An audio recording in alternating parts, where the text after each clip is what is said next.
I don't think I'll ever feel as proud when I stood there and held the European Cup up. Welcome to WatchMojoUK, and today we're counting down our picks for the top 10 most historic moments in British football. You know, those memories you can't take away. For this list, we'll be looking at some of the most important events in the lifetime of professional and amateur football in the UK. What British footballing moment do you remember the best? Tell us about it below.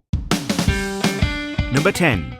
FA formed. While football, or games like it, was played for centuries before, it wasn't until October 1863 that the world's first football association was formed in England. This was followed by the creation of the second oldest FA in Scotland in 1873. Then, Wales created theirs in 1876, making them the third oldest. Finally, the Irish Football Association was formed in 1880. These associations govern their respective professional and amateur leagues and all forms of their national leagues. In 1969, history was made again when we had the creation of the Women's Football Association in England. But by 1993, its power was transferred to the FA to have one organisation responsible for everything.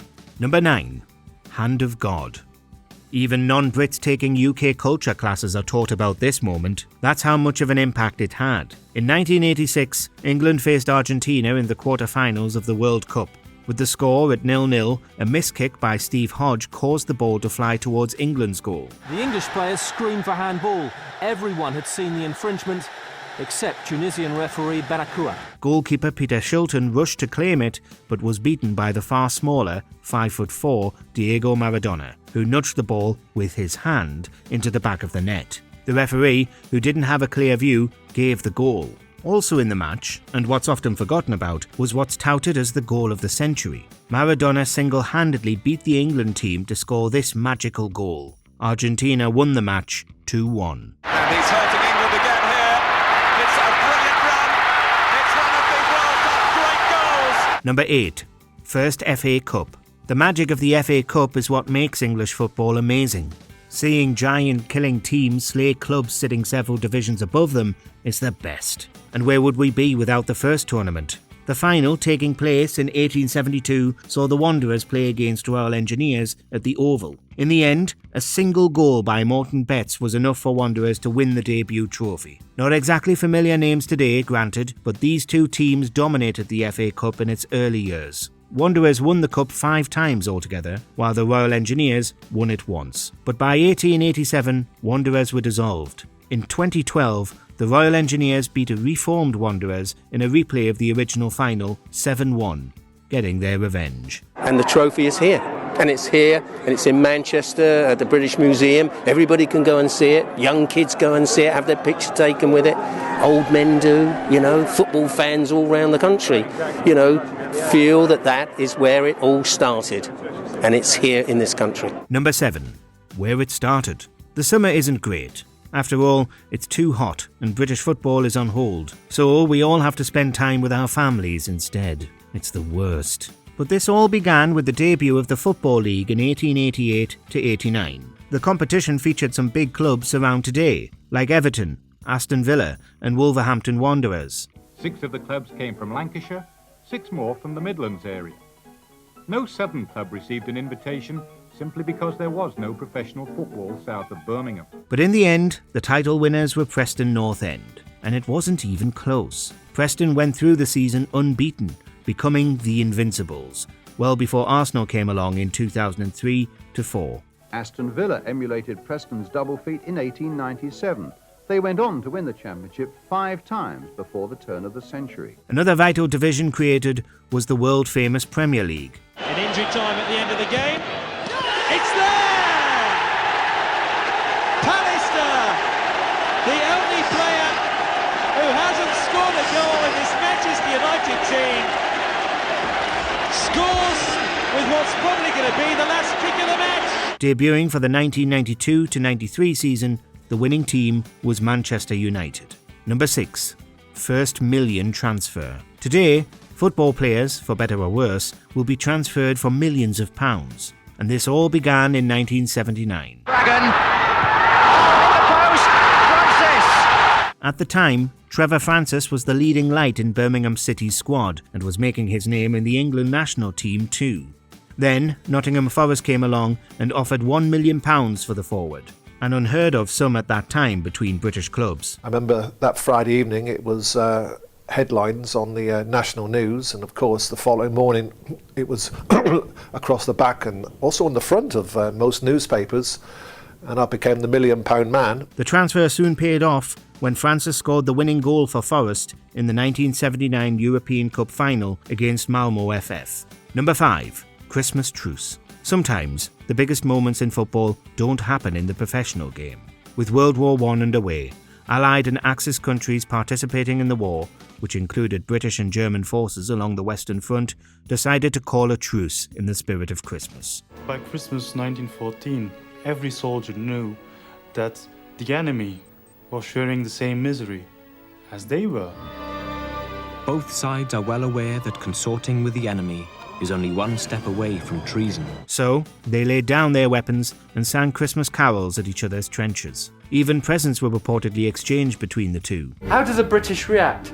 Well, they're suspicious. But most surprising are accounts that the two rival armies took part in several friendly games of football on no man's land, giving them all a brief escape from the pain they had experienced. Football obviously crops up every time that the truce is mentioned, and I think it's important to see it in context, in perspective really, because football actually plays a tiny, tiny part in the Christmas truce.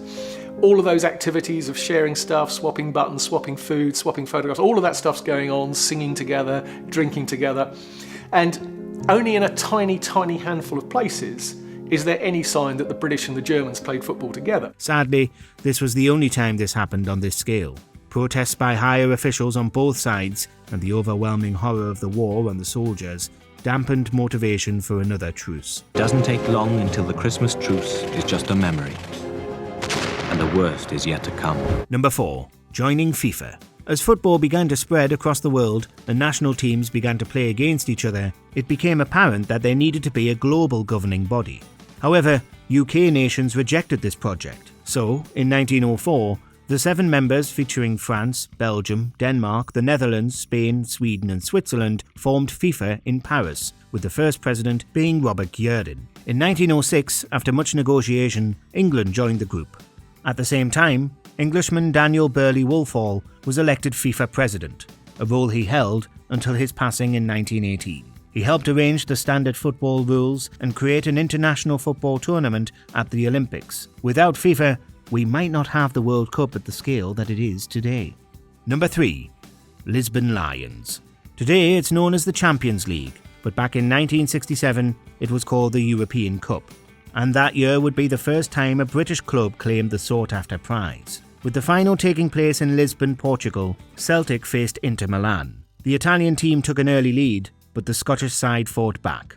In the end, Celtic won 2-1 and were nicknamed the Lisbon Lions for their heroics. As Celtic celebrated victory, there was one thought foremost in the minds of half the team: to rescue their false teeth from the goalmouth before the invading hordes ran off with them. Number 2. Lionesses' Euros win. After decades of the senior England teams falling short of winning a major international tournament, that all changed with the England team during the UEFA Women's Euro 2022, which was hosted in England.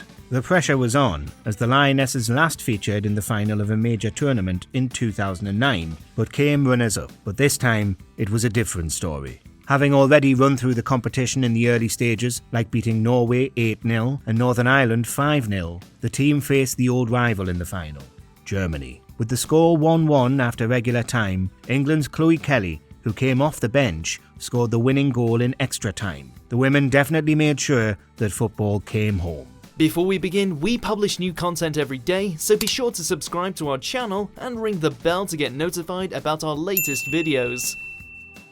Number 1. England World Cup win. The excitement is intense.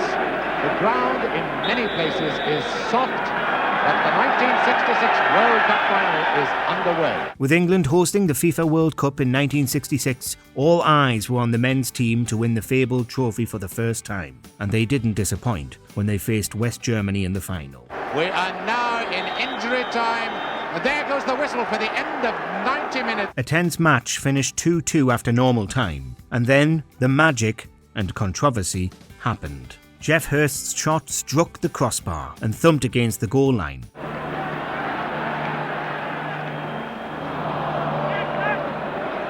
While replays suggest the whole ball didn't cross the line, the goal was given. Hurst then scored in the last minute to make it 4-2, pulling off the first hat-trick in a World Cup final and sparking the iconic line by Kenneth Wolstenholme, declaring the game over. People are on the pitch, they think it's all over.